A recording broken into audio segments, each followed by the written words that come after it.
नमस्कार दोस्तों, यदि आपके जीवन में शराब संबंधी परेशानी चल रही है और आप बहुत सारे उपाय कर करके थक चुके हो, तो गुरुदेव के द्वारा बताए हुए 7 कनेर के पुष्प का आप उपाय करके देखिए।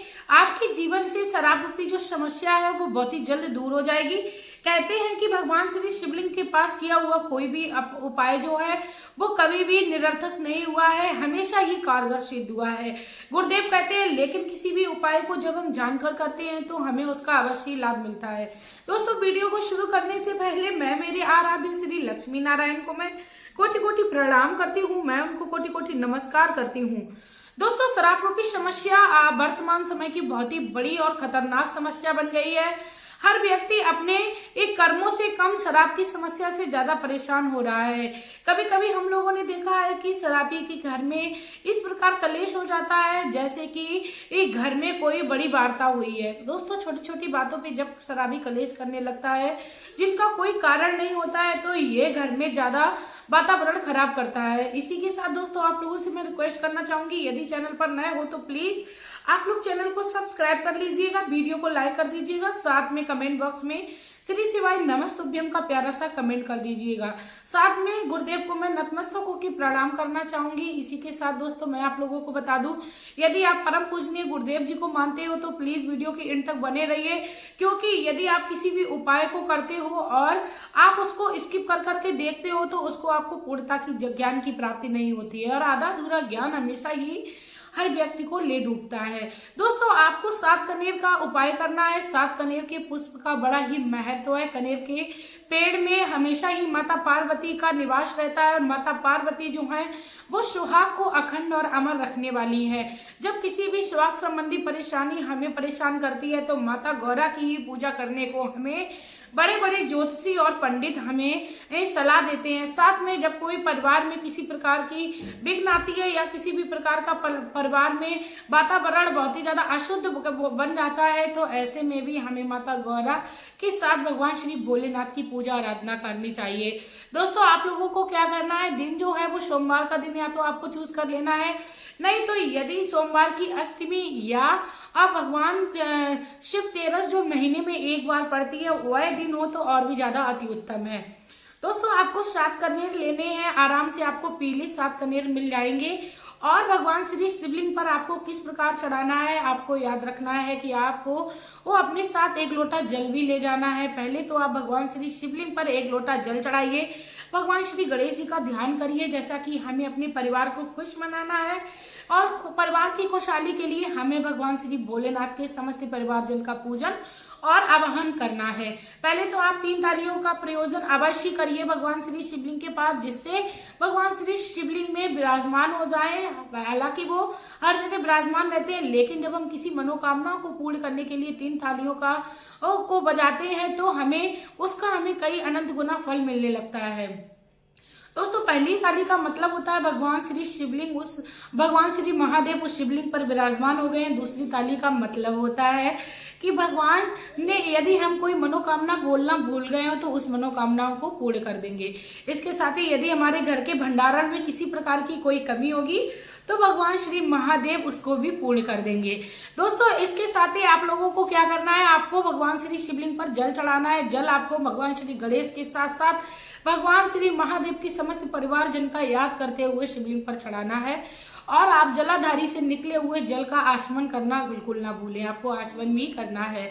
उसके बाद आप अपने साथ जो 7 पुष्प ले गए हैं उनको आपको किस प्रकार चढ़ाना है दोस्तों, आप याद रखिए। सबसे पहला जो फूल है वो भगवान श्री गणेश जी का ध्यान करते हुए आपको चढ़ाना है। भले ही आपको यदि शिवलिंग पर कोई भाग पता नहीं है कि भगवान श्री गणेश का भाग किस जगह पर होता है शिवलिंग का, तो आप ऐसे में शिवलिंग पर ही फूल को चढ़ाते जाइए, लेकिन आपको आवाहन जो है वो क्रमशः करते रहना है। पहला जो फूल है वो गणेश जी के नाम से चढ़ाना है, दूसरा जो फूल है वो आपको भगवान श्री कार्तिकेय जी के नाम का चढ़ाना है। उसके बाद भगवान के जो चौकीदार के रूप में विराजमान रहते हैं भगवान श्री नंदीश्वर महाराज पर आपको तीसरा फूल चढ़ाना है।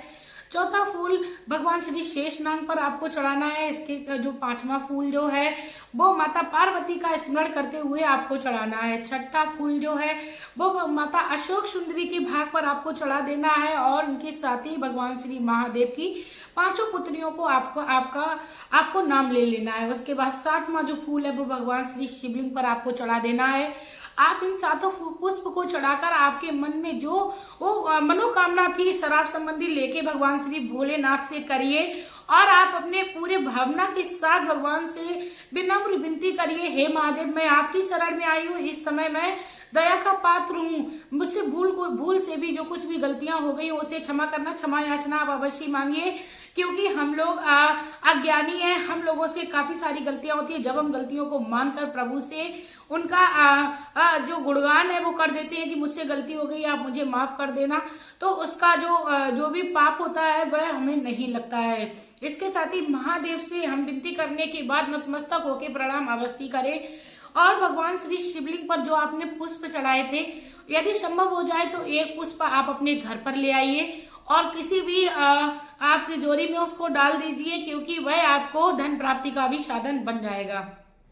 इसके साथ ही यदि आपके पास किसी शिवलिंग पर चढ़ा हुआ पहले से ही कनेर का पुष्प है, चाहे वह किसी भी भाग पर रखा हो, चाहे अशोक सुंदरी के भाग पर रखा हो, चाहे नंदीश्वर महाराज पर रखा हो या शेषनाग पर रखा हो या त्रिशूल पर रखा हो, कहीं भी कोई भी यदि आपको कनेर का पुष्प रखा हुआ मिल जाए तो आपको उसको उठाना है और पुनः से भगवान श्री परिवार के समस्त को आपको छुपा देना है। दोस्तों, वहां पर छुपा के आप मस्तक पे लगाकर उस फूल को दोबारा से भगवान श्री भोलेनाथ पर चढ़ाइए और आप देखेंगे कि आपकी मनोकामना जो है वो पूर्ण होने लगी है।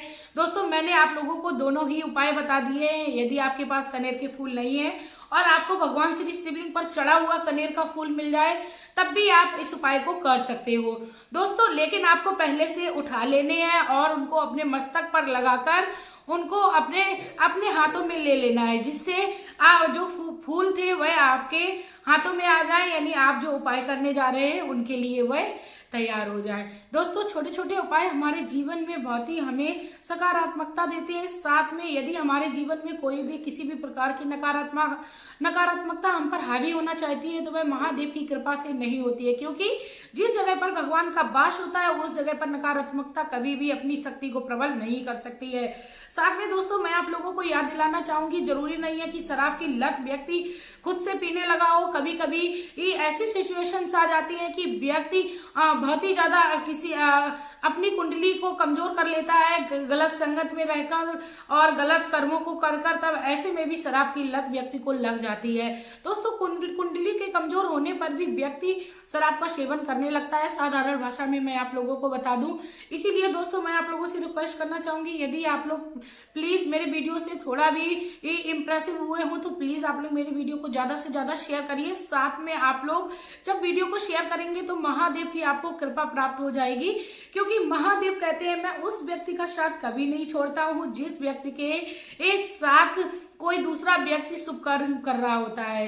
दोस्तों, जब हमारे आसपास किसी भी प्रकार की कोई समस्या होती है और हम लोग उसका समाधान करने के लिए उस व्यक्ति को किसी भी प्रकार का जब संकेत देते हैं या वीडियो को शेयर करते हैं तो उसको किसी न किसी प्रकार से हम लोग भगवान की ओर अग्रसर कर देते हैं। ऐसा करने वाले व्यक्ति भगवान को बहुत ही ज्यादा पसंद आते हैं। इसी के साथ दोस्तों, मेरा भी यही मकसद है कि 10 में से कोई एक बहन मेरी द्वारा बताए हुए उपाय से अपने जीवन में खुश हो रही है तो मैं अपने आप को बहुत ही ज्यादा भाग्यवान समझती हूँ। इसी के साथ दोस्तों, अब मैं वीडियो में लेना चाहूंगी विदा। आपका प्यार और कीमती समय देने के लिए धन्यवाद।